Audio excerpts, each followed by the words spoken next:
Hello everyone and welcome to the first panel of LitCon 2021.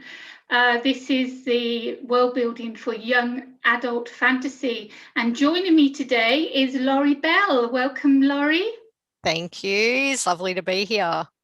She's all the way from Australia, and what's the time over there right now? It's currently 2 a.m., so I Oh, am 2 very a.m. hyped up on a lot of coffee. I love that you've done that. Thank you so much. Oh, you're welcome. I'm over in Greece. It is now 5 o'clock p.m. Big difference. And we're going to be talking about our books, about the kind of world building we've done for our books. Yep. And let me introduce myself, and then Laurie can introduce herself. I am Karina Gantus. I'm the host of this panel. I'm also a podcaster. I'm a radio host, an award-winning author of 14 books, and I run Author Assist, which helps authors with marketing and promotion. Laurie, would you like to introduce yourself?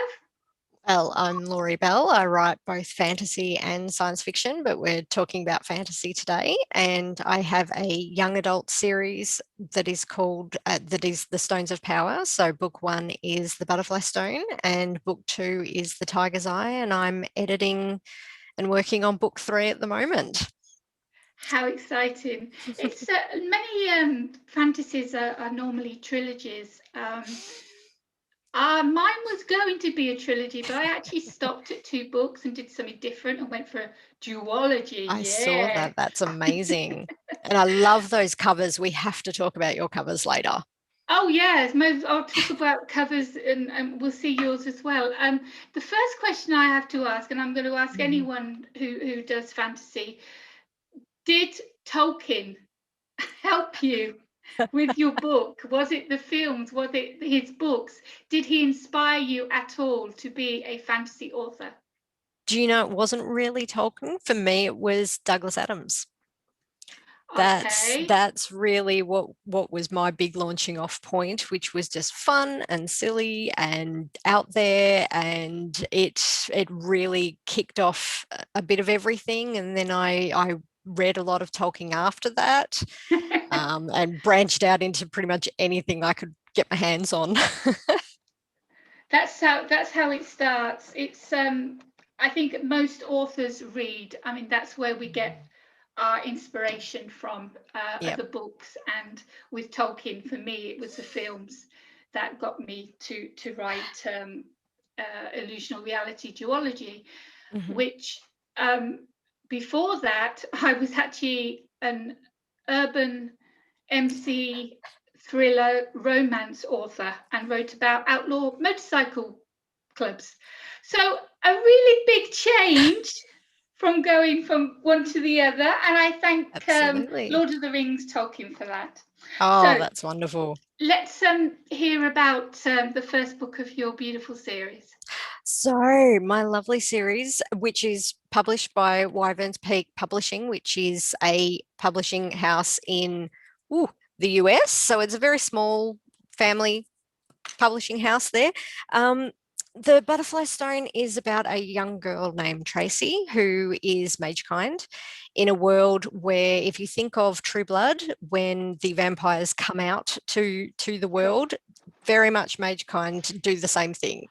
There's a rebellion in 1820. They come out, and yeah, they are not taken well. Let me put it No. that, let me put it that way. So obviously the regular norms, as they call themselves, they're in control. There's the higher population. So, of course, along come a group of people who have magic and a lot more power than they do. So, it sets up an immediate power struggle. And when we come to Tracy, because Tracy's set in contemporary times, so when we come to Tracy, she is very much a Magekind in a highly populated norm school. And Magekind are tagged. They're tagged with an identification bracelet, so they can't hide who they are. Their schooling is done through magic camp, which is where they're allowed to use magic, and at home, but not at school. So it sets up a lot of conflict pretty quickly with who can use their power when, and of course, slipping with letting magic out, which is very hard to control when you're a kid. That's what makes it YA, is that you've based it in a school setting and Yes, your yeah, absolutely. characters are And teen. Tracy works part-time at her uncle's detective agency. He's a mage Oh. kind detective. He's not a very good one. So a lot of, I think a lot of Tracy's early years were spent similar to mine, watching a lot of detective shows and reading a lot of detective novels. So your fantasy is basically urban fantasy. You're staying in our time. You're not going over to Yes. another dimension, another world, or whatever. No, that's right. Absolutely. It's very contemporary. So there's mobile phones, there's normal technology, there's social media and the internet. And there's that causes its own troubles as well. I can imagine. I mean, I love True Blood, and I love the way that they came out and Mm. they were allowed to live among the humans. And they went to a bar and ordered their blood. I thought that was really cool. I can also imagine that suddenly a group of people turn up and they have powers. Do you remember Mhm. Superman? What happened when when those four, I can't remember what they were called, the four evil ones turned up and landed, Yes, and it's the the same sort of Zod, thing. They were General Zod, scared of who them. turned up. Yeah, That's it. That's it. They were scared absolutely. of them because they knew they were powerful. Yeah, There was nothing they could do to stop them with their power. And yeah. I think the same with you.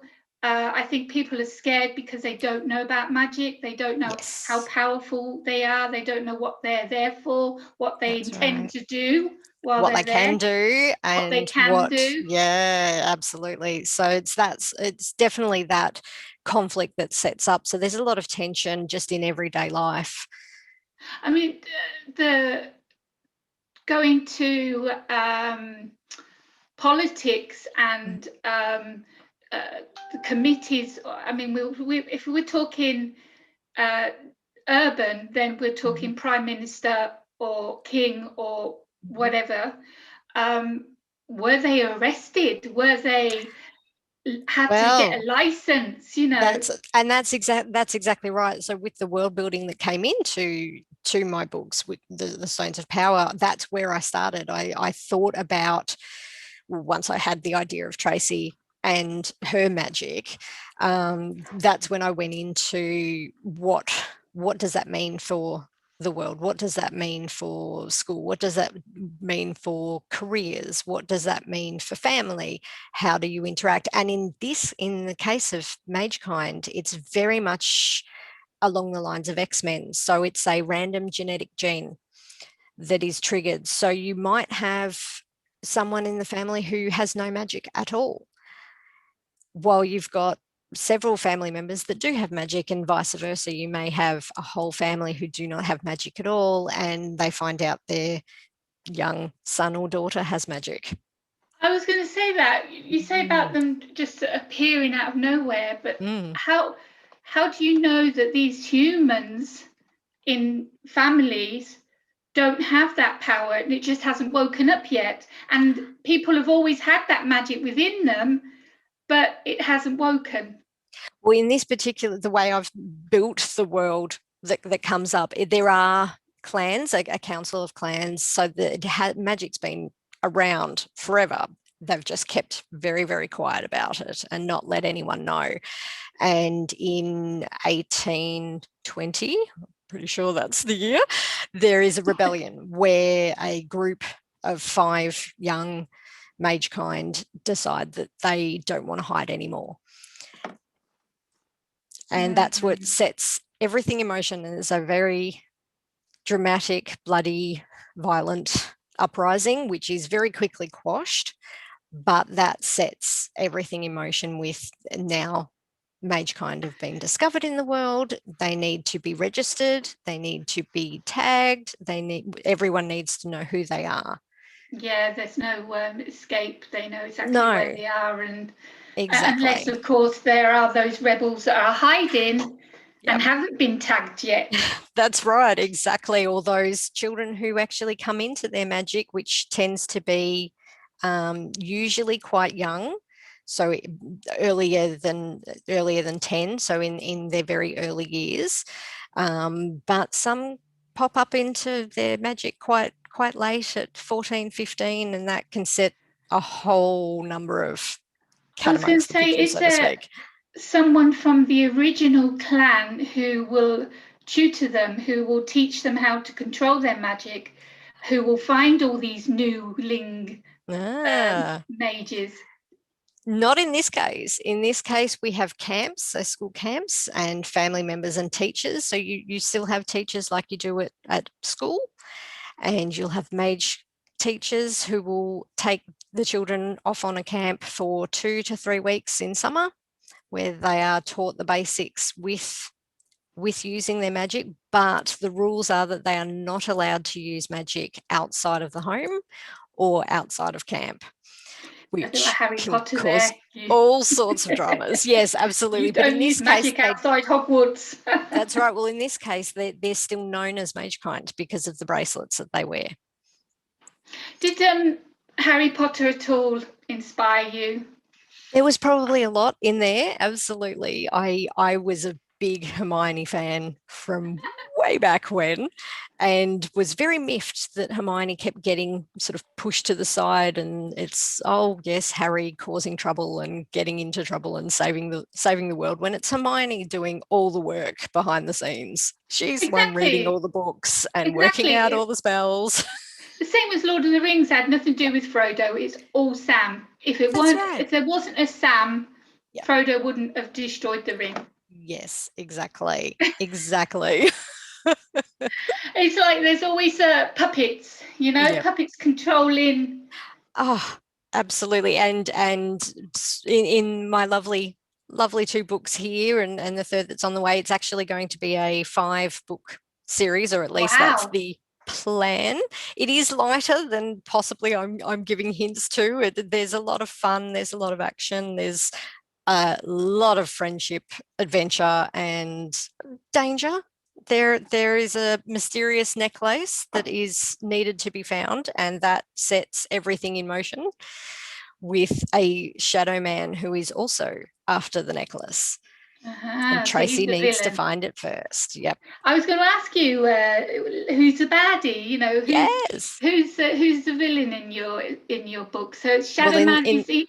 It goes through all 5 books, will he? he might. I can't give too much away, Hmm. given what events occur at the end of the Butterfly Stone and then into the Tiger's Eye. But certainly the Shadow Man is the big bad from the Butterfly Stone. Yep. Now I know we're in urban and Mm-hmm. mine's epic, but are there any monsters or creatures or anything turning up into your novels? The Shadow Man is probably the most monstrous of all the characters. He's actually a creature of shadows in the shape of a man. So he would be the Scary. most magical of the bad guys that appear. However, there is also some pretty good guys that are hanging around as well. And I don't want to give too much away again, but there may be a prince, and there may be a movie star, and there may be a secret agent. I was just thinking with Shadow Man, Mm. if he lives in the shadows, surely you keep all the lights on in your house. I think Tracy does after meeting him, that's for sure. Yeah, absolutely. Anytime that there's a slight screech in the night and darkness Yeah, falls, oh, the lights go on. I Yeah, spook I myself. I see a horror film very similar to that. Only in it was a witch, I think. Only in the shadows she could get you. So all the lights stayed on until she cut the power, and Yep. then Yes, and and then you ran. there is always some way of getting the darkness to fall, whether it be action happening at night where the shadows are going to come out, or lights going out. Absolutely. Give Now, myself the chills. yeah, well, good, good. Let's talk about. I mean, the young adult books nowadays. When I was a young adult, I certainly weren't reading what they're reading. Let's go Morgan Vampires to Mortal Instruments to Mhm. Hunger Games. They are violent. You're killing Yep. kids. They Yes. are gruesome deaths. They're Some of them are very sexual Mm-hmm. for young adults. Where do we draw the line? Where is the line from going to a young adult book into an adult book? Because Mm-hmm. it seems they're so much mature nowadays, the young adults. Doesn't seem the And line is there. they're exactly, Yeah. exactly. I think the only thing that making a young adult book is the age of the characters. That's it. And even then, not so much. I was someone that was reading very much above my age group when I was younger, hunting through libraries, finding all sorts of inappropriate material. So that You were I'm looking for probably it not the best. deliberately. That's right. I'm probably not the best person to ask, but certainly my books are pitched at a younger age group. It's more family friendly. I like to put it as a PG. There's scares. There's a lot of scares and fabulous fight scene because I love a good fight scene. I can't not write a brilliant fight scene at the end of a book, or in the middle, or halfway through, or right at the Or start. three or There's all four of sorts them, of that's to right, keep the action battle happening left, going. right, and Yeah. centre. But certainly, there's more family drama. There's more friendship drama. It's very much aimed at a sort of 8 to, I guess, 13, 14-year-old technically age group, Mm. but really it can be read by anyone. I have nieces who are very much ahead in their reading who are all over it. I mean, mine's classed as young adult. The character isn't young adult. It's just very clean and Mm-hmm. suitable for young adults. Okay. Um, but I don't know any young adults that have read it from all the reviews and Really? yeah, most of Yeah. them are adults. Yeah. I mean, I'm the Which I same. love. Yeah. I would rather pick up a young adult book than Absolutely. pick up something a bit more like Lord of the Rings, where you're skipping all the poetry and the songs and try and get It's into the action, it get is to the heavy in drama. I want to places. know the plot. I don't Yep. like these books that take you out of the story because they're Mm, over descriptive. yep. Yes, you have to describe. Yes, you have to show, don't tell. Mm-hmm. We hate that. Mm-hmm. As Oh, don't writers, we we? hate that phrase. We hate that phrase. Oh, Um, I'm but slapped over the head with it often. yeah, my editor just yeah, she's when we first met, she was just read all the time. Show don't tell, show don't tell. Yeah. What do you Yeah. mean show don't tell? I don't understand. 14 books later, I finally got it. Excellent.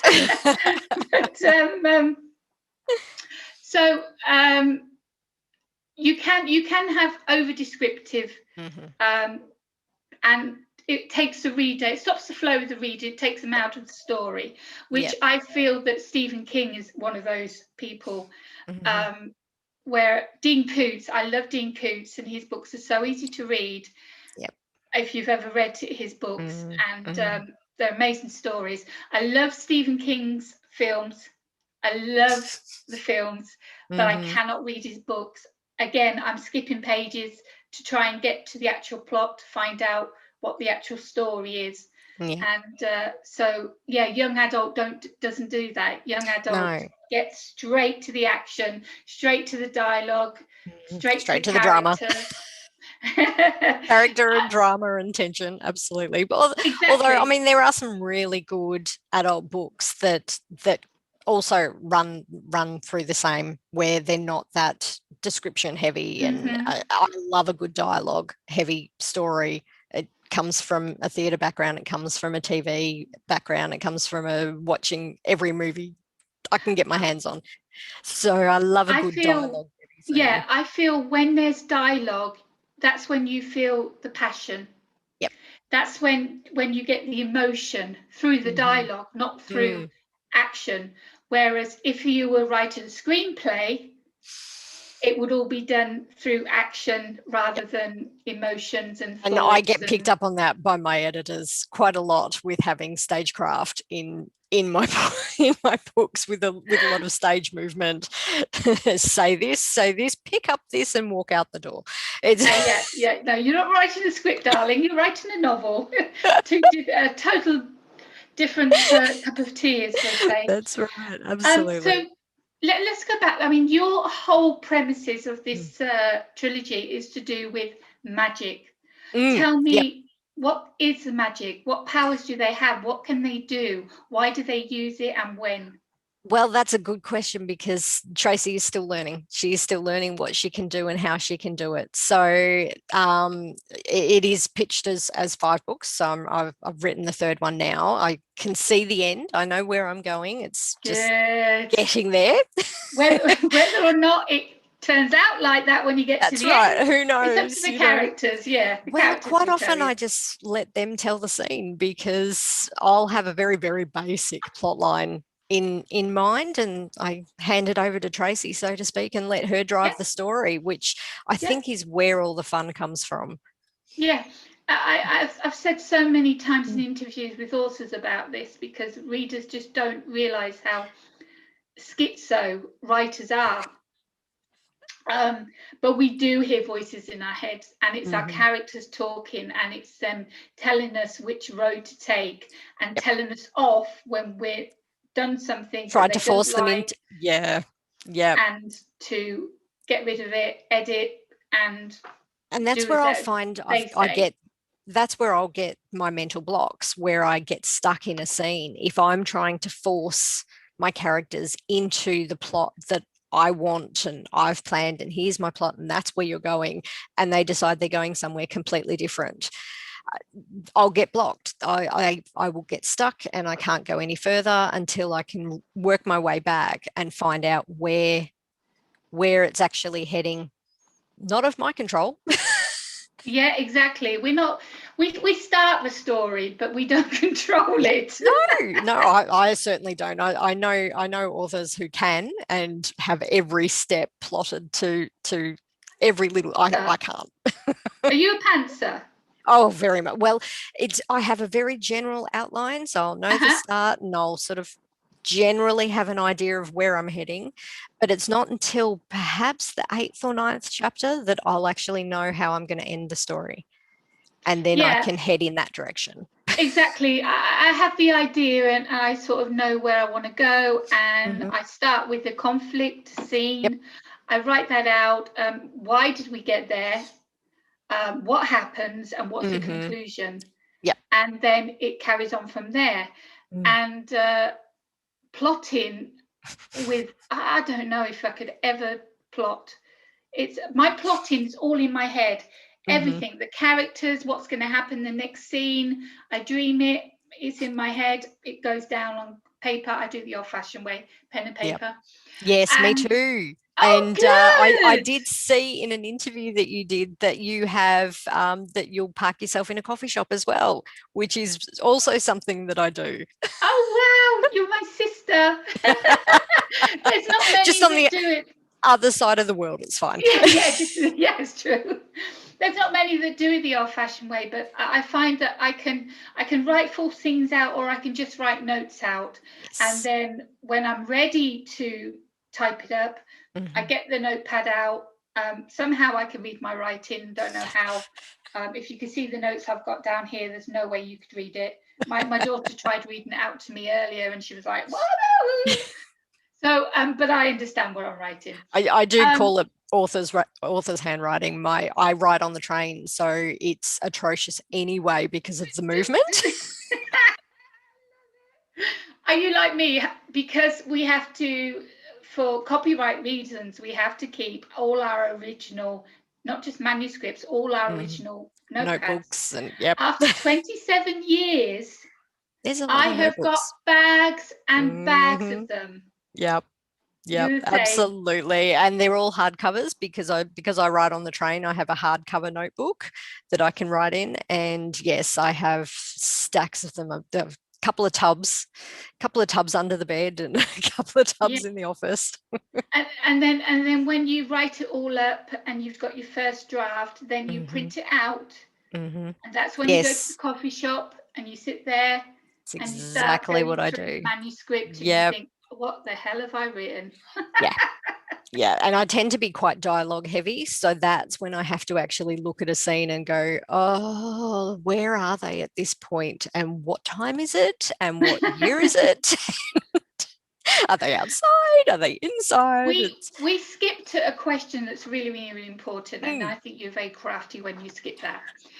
Magic. We want to Yes, magic. know magic. Okay. How much powers do not Tracy, but the Mhm. others have? What do they Yes. do? What can they do? Well, the good thing, so Tracy's grandma is significant. So there's three levels of mage kind. There are significance, which are the really strong mages who have a lot of spell work, a lot of it's a lot of natural magic. So using the earth, using the sky, using air, using fire. But they're not really allowed to use it. So when they do use their magic, it's quite often hidden away, which is quite interesting to me that it's through the children being emotional, which is where the uncontrolled magic really comes from, and they're taught control through school and through home and through family.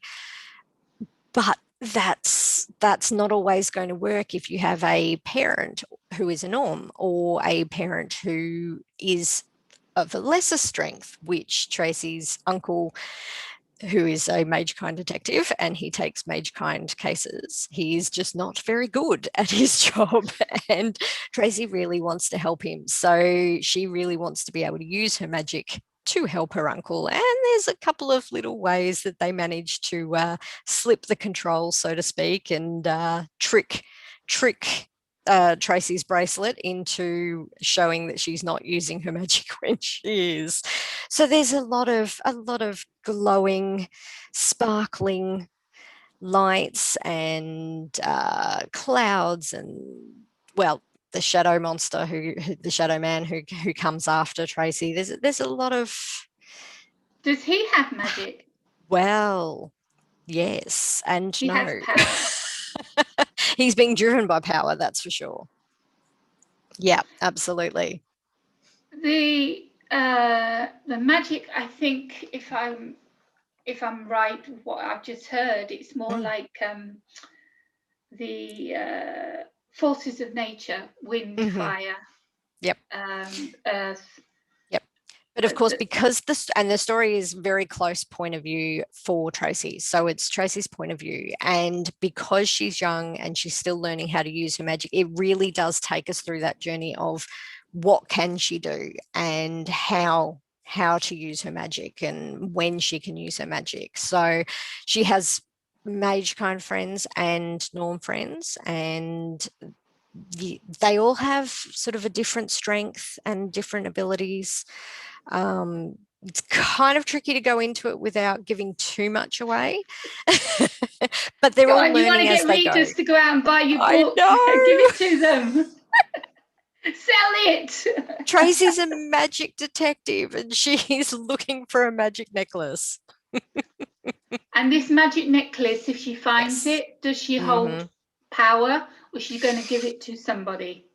Ah, gives away a lot of the story. No, the the necklace is one of five Uh-huh. powerful necklaces which belong to these original five from the Which is rebellion. why you have 5 books. Each book Yes, is going to be a that's necklace. exactly right. So as they go on the hunt for a new stone, more things happen.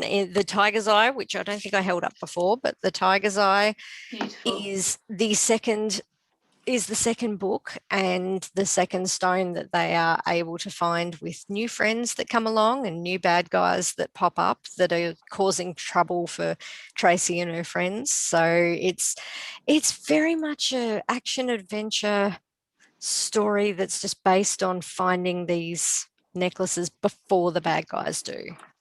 I want to congratulate you for finding a publisher. I mean, that's difficult to Tough begin work. with. Yeah, Yeah. absolutely. How does this all come about? Did you have an agent, or was it No, all I that submitting? that certainly is on the list as well. I've been in the query hunt for a very long time for an agent. It's a long process writing, and there's so many steps and so many dreams and so many bits and pieces. And I would love an agent. My publisher is amazing. They are a very family oriented publisher based in America, and which has been interesting for me being in Australia. We have it feels like a smaller sci-fi fantasy world than it really is. We have some very big sci-fi and fantasy authors in Australia, but the market is not as big. And there are nowhere near as many agents when it comes down to sci-fi and fantasy. And you really need to stretch out beyond Australia's shores, so to speak. This is a small press publisher or quite a big one, or No, vanity, yeah, no, hybrid? small press family publishing. So Right. it's just a wonderful team of really just fabulous people. And I actually came across their website and their details through a friend who is also published with them. And so I'd sort of spoken to her, and I'm like, oh, do you think they'd be interested? Could I send something through? And she reached out, and I had a bit of a sniff, so I thought, oh, I'm going to send it through, and it really took off from there. They loved it and wanted to go on the journey with me with Tracy's story, which was so That's exciting. wonderful. So That's exciting. really exciting. So would it be audiobooks next? That I would love to do. And in fact, I'm looking into doing some of that myself I have some self-published science fiction books, and I've been looking into doing that. I am actually part of a narration team for a small sci-fi e-zine online, and they're just wonderful, and I'm on their narration team. So we read our own and others short See, stories. we're twins. We're twins. Oh, I it's I run fun. narrations Love by it. KK, and I narrate for other authors from their books, Mm. excerpts with the conflicts and cliffhangers. Wonderful. Oh, love And a good I love cliffhanger. dressing up. I love wearing wigs. I love being characters, and yeah, I love narrating. But Oh, unfortunately, I couldn't narrate my own books. ACX wouldn't oh, allow me. oh, Yes. So I'll get to my fantasy now. My yes, fantasy, Illusional Reality, which is a duology, yes. 2 books. I published the first book by myself, self-published, and then I had a chance of getting a contract from a small press. Oh, good. And the reason I clicked on, I mean, I've been self-published for 27 years. There's no Mm-hmm, reason for me to go to a publisher unless it was a big five. The mm-hmm, reason I signed this contract is because they're in the UK and they can do an mm-hmm. audio book. Oh, And that was my wonderful. dream, to have a Oh, book in audio. And I'm mm-hmm. so pleased to say it has been done. It is finished. It's being mastered, Oh, and it will be wonderful. released soon. And I don't mind admitting I cried when I heard the narrator do the I think it was 5-minute promo for Oh, sales. fantastic. I Yep. bawled.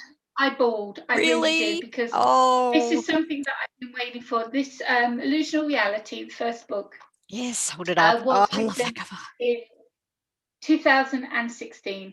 Mm-hmm. Look at that. Um, Oh, it's a duology, but what it also is it's a duology. mm-hmm. Let me see. There is Saya, okay, and there is I can't see. There you go, Becky. Can't do it. Anyway, Oh, half and half. yep. 2 people. That's brilliant. She's taken from our world to Ticinia, where she is the prophesied savior and also the rightful queen of Mm-hmm. Ticinia.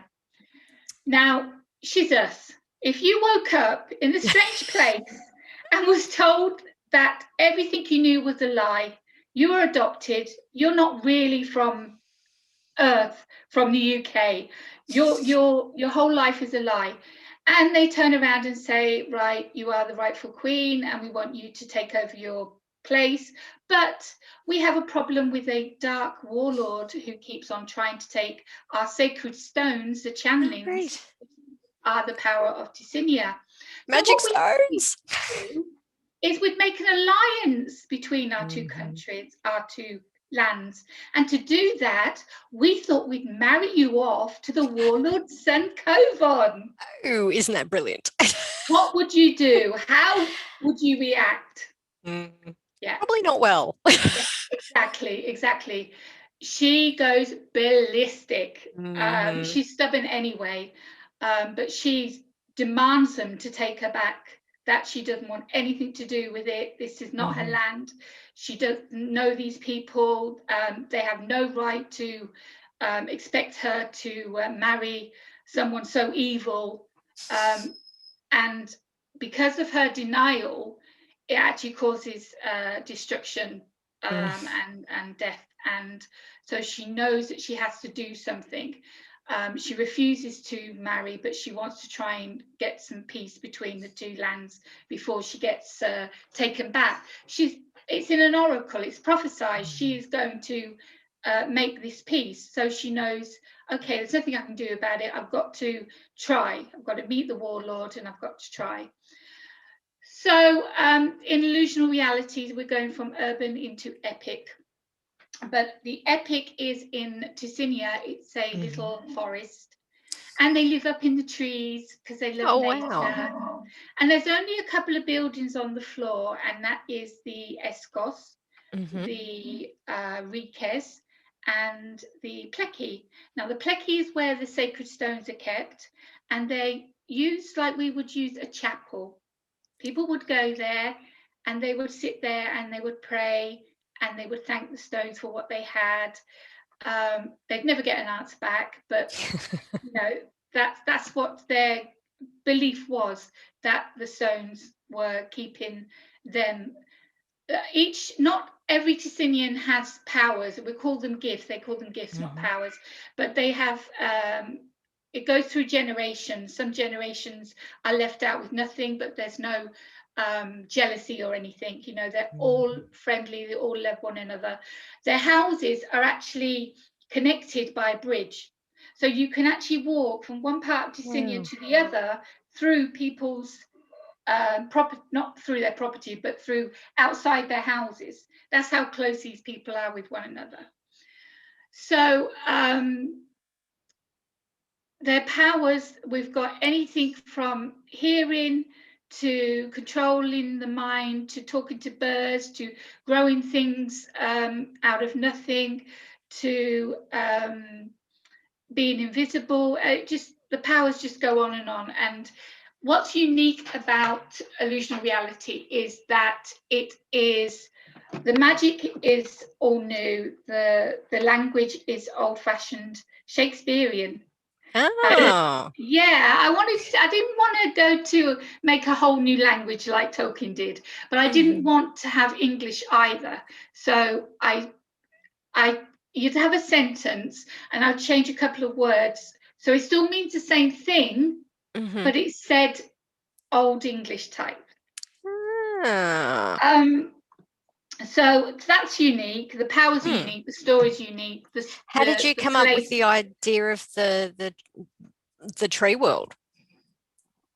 Um, the tree world was from a picture from Tolkien's, where the elves Mhm. lived up in the trees. Oh, wonderful. And it was just all these lights and all these Mhm. beautiful houses. And I thought, I want to do something a little bit similar. But what I've done is you have the actual door to the house at the bottom of a trunk of a tree. And the tree is carved inside for steps Oh, wow. leading up into the tree houses. And they've got Wow. little gardens at the bottom of their trunk of their house, their tree house, and they look after their gardens, How and it's so wonderful to have a pretty. tree house. Love They it. love to be close by nature. That's Mhm. why, and they're also afraid of being down on the ground when Mhm. Darthorn could attack them at any Ah. time. Yep. So they're up there. I mean, they've got their magic and they've been able to defend themselves this for so long, Mhm. but it's getting more difficult now, and they know that they have to bring Thaya, that they get an oracle, and it's prophesied that she has to return.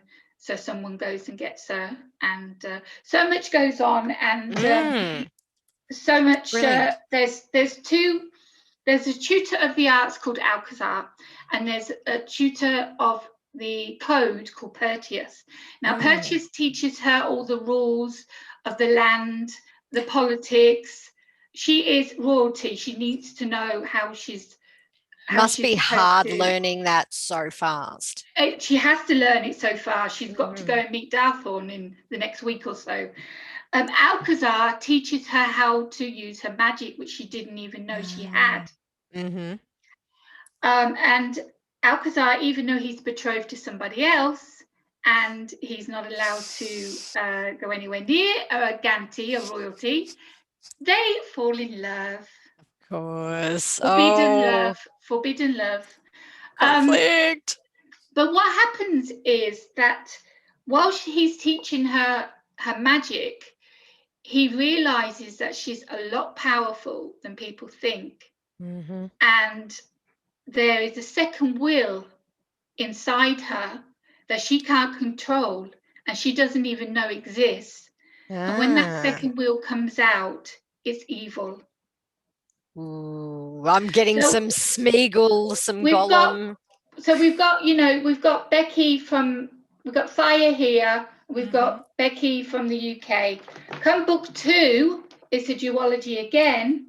We have So clever. the second half of her will, her power, her soul, and then we have Thaya again. There you go, Thaya. And what happens is she's brought back. She goes back to the UK. It didn't work out with her in Alcazar, unfortunately. And she goes back to the UK, but she says if they ever need her, call her. And they call her. Oh. And basically, the Sinians have been kicked out of their land. They are in hiding in caves, and she needs to find a crystal called the Dark Eye if she's going to defeat Kovon and get her land back. Okay. The Dark Eye is somewhere in the Outlands, and as I said before, the Tessinians never leave Tessinia. They don't know anything about the Outlands. They won't step out of their comfort zone, and so they have to travel the Outlands. And we're going on a quest, and we go through. We go through the Forest of Illusions. We go through Death Valley. We go to Lake Weir. They lose someone there. There are conflicts and battles and magic and everything all the way through the quest until she gets to where she's supposed to be and finds out who she really is. Wonderful. And so I won't say any more, but yes, that's you can get them from Amazon. You can get them. You can get a book now, a box set of the 2 books, or get them individually. And the audiobook will be coming out very, very soon. That's exciting. Have you heard? Well, you actually said that you heard a snippet of it and that it really sucked you in. My publisher doesn't have the time and won't listen to the audiobook. So I was the one who listened to it, found out where there was any mistakes or the voices didn't sound they sounded too similar. Did you have to do any pronunciation? We did, yeah. I sent her a recording of words that she needed to pronounce. We actually got on camera and she went through the voices of all the characters. So I could tell her, okay, make that a little bit different. The tone needs to be a bit more gruff. She needs to be a bit more quieter and sweeter. And so we worked together like that. And once it was done, I listened to it. I gave her my report of what needed changing. She sent it back. I listened to it again. I mean, I could listen to it for the rest of my life. It's absolutely fabulous. Absolutely fabulous. That's exciting. Yes, I'd love to hear my books on tape. It would definitely be something I'd love to have. Yeah. Even though you're still writing the series, there's nothing stopping you from Yeah. getting book 1 into audio now ready. Yeah. Yeah, and I'm hoping my publisher wants to go in that direction. I know they've mentioned it before, so I have my fingers crossed for that happening sometime soon. Yeah, that's Yeah, wonderful. I've absolutely. I've what's happening with the books are finished. There's not going to be a third. There could be. I mean, I had the idea of it for the Oh. trilogy, but I wanted to stop at 2. So the first audiobook's out. With the audiobook is going to be, and this is the first time I've ever announced it, so no one knows about Oh, it. There oh, is going to be premiere. a illusional reality colouring book Wow, that's that exciting. people will get with the audiobook, Oh, like a little incentive. that's And the clever. next step for me is translation. And I found a place Oh, online that will translate your book into any language you want. oh, wow. So, and they will work on royalties as well. So it's not costing you anything. And you would look at new covers to go with international books? I don't think I would. I think I would keep the covers because Mhm. they are exactly what I They're wanted pretty when I spectacular. asked.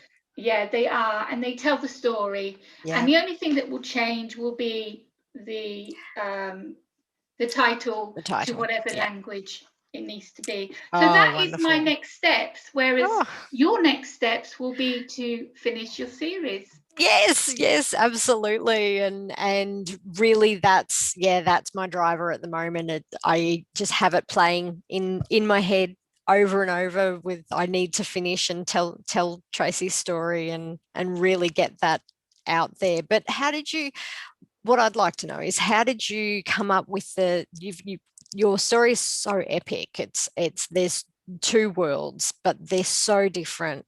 How Mm. did you really break that down in your head to keep them very clear and make them so consistent? You know, the one thing I love about fantasy is that anything and everything is possible because it's Mm-hmm. fantasy. No Yep. matter what you write, no matter what the storyline is, no matter what creature, monster you bring in, no matter what magic you use, it's Mm-hmm. real because Yep. you created it. It exists. And Mm-hmm. no one that reads the book can turn around and say, well, this isn't very relatable. You know, this isn't reality. No, it's not. Mm-hmm. It's Mm. fantasy. Yep. And to get away from her UK life and get into the fantasy role was just so, it was easy. I Mm-hmm. had the story when after I watched Lord of the Rings, I had the book 1 already written in my head before I Oh, got home wow. from the cinema, Wow, that's amazing. and I never deviated from the plot. Well, there you go. Sometimes it just comes to you. It comes, and when it Yep. does, it's magical. Yes. Yes. It Well, is. it's funny. The Butterfly Stone actually started as a short story. It and it actually came from a prompt that I do a whole lot of prompt fiction on my Yes. blog. A lot of flash fiction, love flash fiction. It's Yes. great for just drilling into Yes. a I mood have I have 2 or collections of how flash great is fiction it? Oh, myself. it's wonderful. I love it. And I do a lot of prompts from photos and from imagery. And this was a prompt that was completely different to what I've actually gone through before, which was a line pick a book, random book on your bookshelf, pick a random page, pick a random line, and write something that comes to mind off that line. And so I wrote a very short story. It was maybe 800 words that was about a young girl who got stuck in a closet. So, magical girl stuck in a closet, can't get And out. that's how it all And that's began. how it all began. And I really loved her voice and I loved her story and what she was going through in this short time frame of trying to get herself magically out of this closet. And that's it, it all sprang from there. And that scene is actually in the book, in the Butterfly Oh Stone. wow, you kept It's it in. That's actually in awesome. yeah, it's in chapter 9 of my little book. So I have a lot of blur coming up there. So I won't put that up. But yes, Where it's great. it's been amazing chatting with you and talking Yes. about your land and your characters from your My trilogy? stones of power, the Trilogy. butterfly It won't be a stone and the trilogy. It'll tiger's be eye. a quadruple. Five books. What would you call that? What is Oh, it? A quad. Your series absolutely. quad. So, where can people find your 2 books that are published now? So my books are available on most of the ordinary, usual online retail stores, and I have to shout out to my local Dimmock's Knox City, and in the city of Melbourne in Collins Street, they've actually got print copies in store, which is absolutely wonderful, and they're so supportive. But you can find anything about me or my books on my blog, which is Solo the First, or one word, .wordpress.com, and that's where you can find all my flash fiction and short stories and links to all of my books, but you can pretty much find them anywhere you go looking. And what about social media? Where can we find you on social media? Yes, so I'm on Twitter at Laurie not Laurie is my tag, and I'm also on Instagram and on Facebook, which you'll find me through the links. Probably easiest would be through my blog, but all the links are there. And yes, please chat to me. Come and message me. I love to talk about books, my books, anyone's books, everyone's books. Thank you. I know it's like 3 o'clock in the morning there, so thank you so much for joining me. Bedtime. Yeah, for LitCon 2021. It's been such a pleasure chatting with you, Laurie. It's been so good to finally catch up with this series, and we'll keep in touch because I want to see how you get on. Thank you, and I'm definitely all over your Illusion series. I hope you do. It'd be really good to find out what you think of it. Absolutely. Thank you everyone for joining us live for the first LitCon panel 2021. I'm signing off now. Bye. Bye.